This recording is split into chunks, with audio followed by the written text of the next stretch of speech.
Today we're going to make a mask. This is a surgical mask and it has a pocket that you can put an insert in. You can use non-woven interface that you can also get at the fabric store, or you can use cut segments of your vacuum bags for much closer to the I-95 effect. So in order to do this, you're going to cut 2 squares of fabric. I have already pre-trimmed them.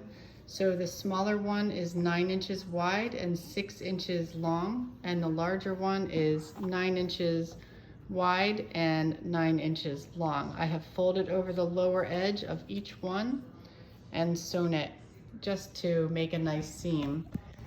So basically you're going to put the sides together.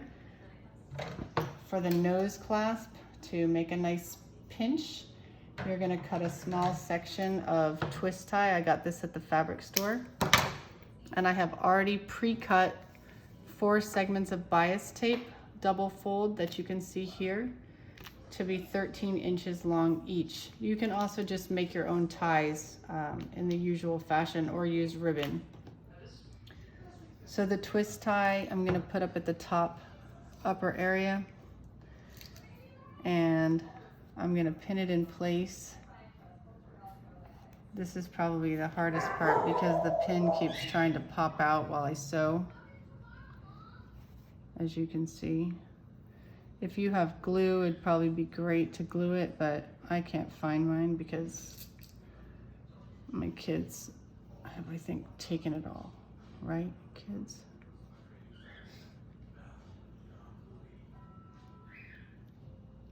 Okay, there's one.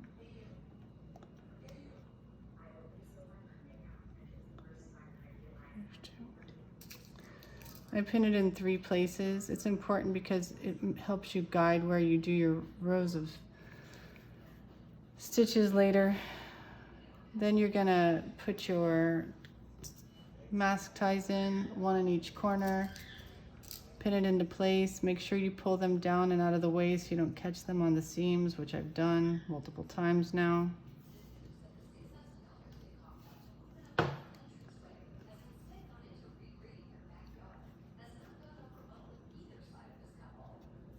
Each mask is going to take about 5 minutes.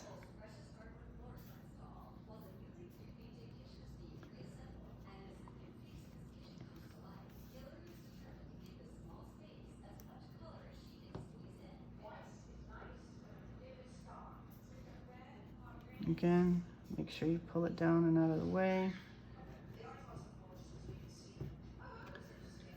Then this is gonna become your pocket so that you can put your interface or vacuum or whatever you want to put in your mask to provide yourself with a little more protection than the fabric alone.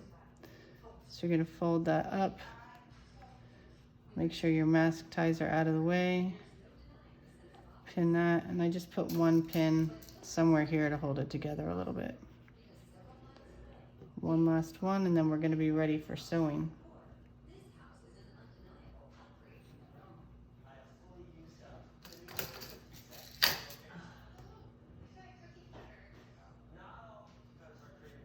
Okay, so now we go to the sewing machine.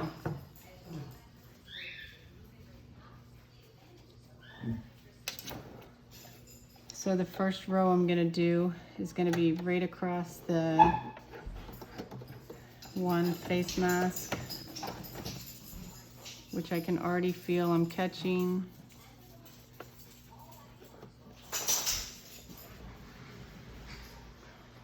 I'm gonna make sure that I lift that up and pull that out of the way.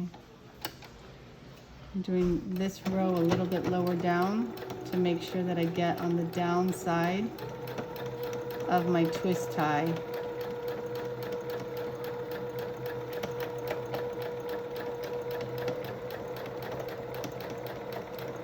For you seamstresses there, don't criticize my lines. I'm a little crooked.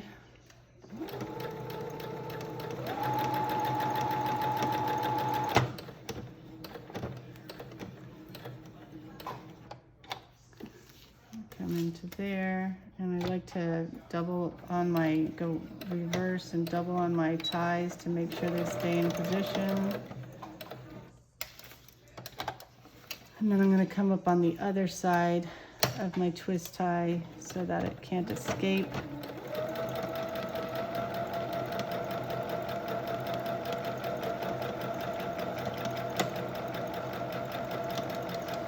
Again, that's to allow you to have a pinchable nose like we're accustomed to with surgical face masks.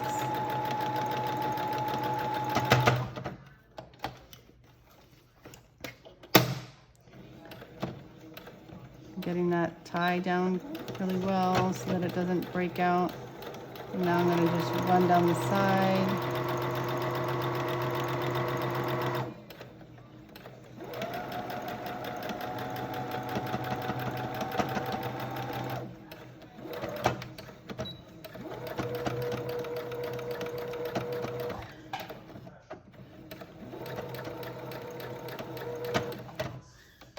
Okay, and then I'm going to go to the other side.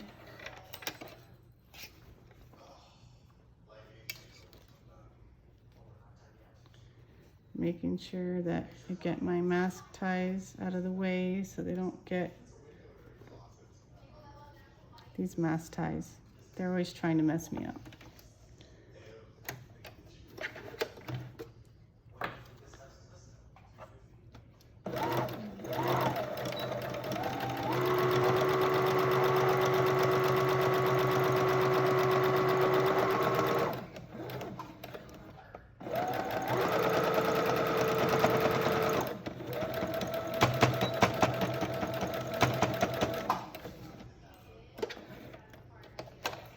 Okay, now because you like the people you're making masks for, you're going to take the pins out. If you don't like the people you're making masks for, don't take the pins out. And then you're going to turn it inside out. And hopefully you don't see any twist tie at the top. If you do, flip it back inside out and redo that seam and make sure all your mask ties are good and secure. I know, the unicorn one is totally for me, by the way. I'm keeping the unicorn one.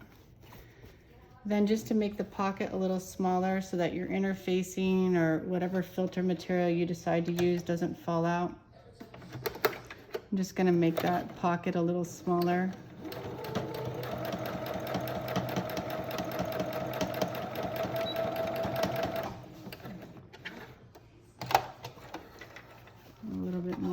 Side. This seam will show, which I'm using black thread because I didn't feel like changing the thread over, but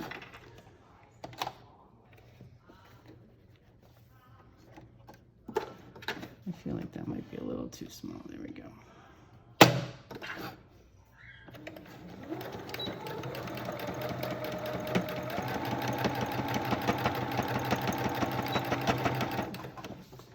Okay, now it's time to pleat it. So we're going to go over here.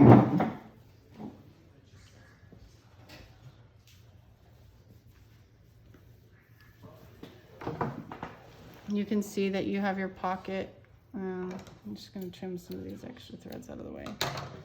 So you have your pocket here that you can put your interface material in or whatever you want. So you want to make 3 pleats so that the mask sits comfortably on the person's face. So 1 pleat. 2 pleat. I can't get the 3rd pleat.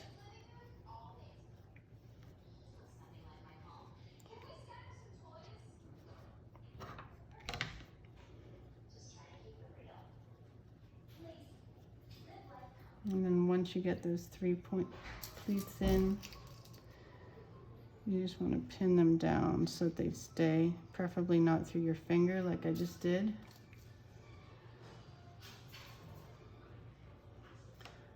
And then the same thing on the other side. My pleats aren't staying at all.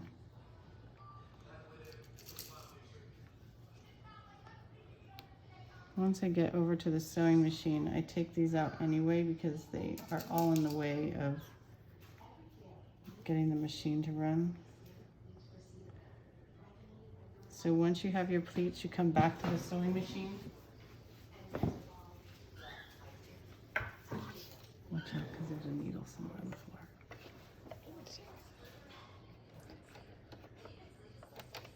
And I take my pin out because this is already way too thick for my poor machine to go through.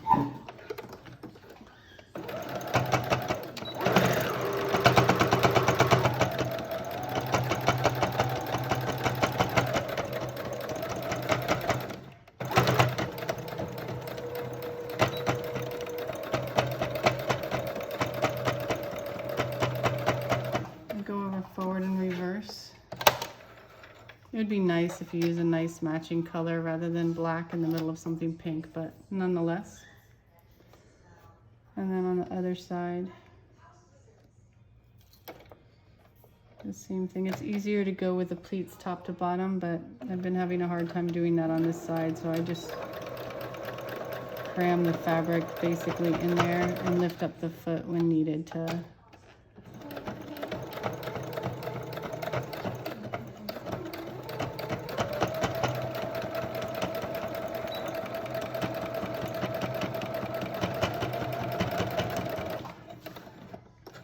and that's it. This should be your completed surgical mask. And so there it opens. It has the pinchable nose piece here. And it has the pocket that you can put in your non-woven interface. And that's it.